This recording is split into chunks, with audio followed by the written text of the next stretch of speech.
ஒரு கேஸ் மனதார சொல்றாங்கன்னே வச்சுக்கோ. சரி அவங்க வந்து இருக்கட்டும் எங்க வீட்டுல. அது எப்படி சார் 2 பேர் நாங்க ஹஸ்பண்ட் ஒய்ஃப் போய் அங்க போய் இருக்க ஏய், இது முடியுமா என்னப்பா சார்? இது? சார் நாங்க 3 பேரும் போய் அங்க இருந்தா பாக்குறவங்க என்னதான் சார் சொல்லுவாங்க? ஓகே ஓகே, அவங்க வீட்ல 3 பேர் இருக்கீங்க. சரி, நீங்க ஒரு ஆள் உங்கப்போ அகாமடேட் பண்றது ஈஸி.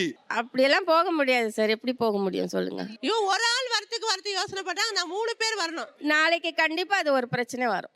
என்ன பிரச்சனை வரும் நினைக்கீங்க? ஏதோ அவங்க எனக்கும் அவங்களுக்கு சில வார்த்தைங்க வரும், பேசுவாங்க, எதனா சொல்லுவாங்க. அவங்களுக்கு வந்து நீங்க வரதுல தயக்கம் இருக்கு, வந்து ஏதோ பிரச்சனை வந்துருமோ, மனசா வந்துருமோ அப்படின்னு நினைக்கிறாங்க. நீங்க ஒரு அந்த முதல்ல சொன்ன 6 மாசம் உங்க வீட்லயும் 6 மாசம் அவங்க வீட்லயும் என்ன பிரச்சனை? யோசனை பண்ணலாம் சார். ஏன் எது உங்களுக்கு தடுக்குது? ஏன் எது யோசனை பண்ண வைக்குது? எனக்கு அவங்க வீட்டோட போயிடுவானோ பையன் பயமா இருக்கு. என் பொண்ணு வந்து அவங்க வீட்டுல பொண்ணா இருக்குது, அவங்க புள்ள வந்து என் வீட்டுல புள்ளையா இருக்கட்டும். எனக்கு லாஜிக் தான். என்ன தலையா ஆட்டுறீங்க, பதில் சொல்ல மாட்டீங்க? அதுதான் பயம் தான். பையன் தான் என்னை விட்டு மாப்பிள்ளை தான் அங்கேயே போயிடுவானோன்ற பயம் தான். நம்ம பையனை அவ்வளவு வீக்காவா வளர்த்துருக்கோம் இருக்கும். நானே வீக்கா இருக்கும்போது என் பையன் அதோட வீக்கா தான் இருப்பாங்க. என்ன வீக்கா தான் இருக்காங்க சார். ஆம்பளை பசங்க எல்லாமே வீக்கா தான் சார் அவ்வளவு இருக்காங்க. அவ்வளவு பாசம் கம்மியா வளர்த்துருக்கீங்க. உங்க மேல பாசம்ன்றது ஒண்ணு சார். அந்த பெண்ணோட பாசம் வரும்போது நம்மளோட பாசம் கம்மியாயிடுது சார்.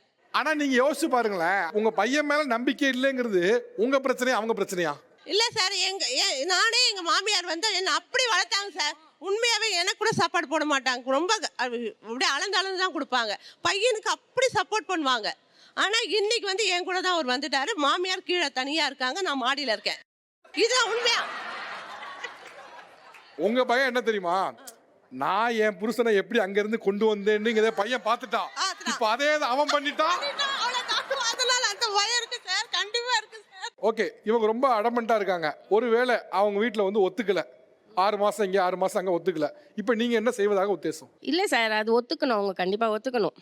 ஒத்துக்கல ஒத்துதான் ஆகணும் சார். தனி கொடுத்துனா வச்சிடணும் சார். சார் தனி கொடுத்துட்டு வச்சிடணும் சார். அந்த தனி கொடுத்து இருக்கும்போது நாங்க 2 பேரும் ஒரு வாரம் தான் இவங்கள சொல்ற மாதிரி அந்த மாதிரி பால் விளையாட வேண்டியதான் சார். அது ஓகேவா உங்களுக்கு? ஓகே சார், அவ்வளவுதான், பால் விளையாட வேண்டியது. அப்போ நீங்க தனியா தான் இருப்பீங்க.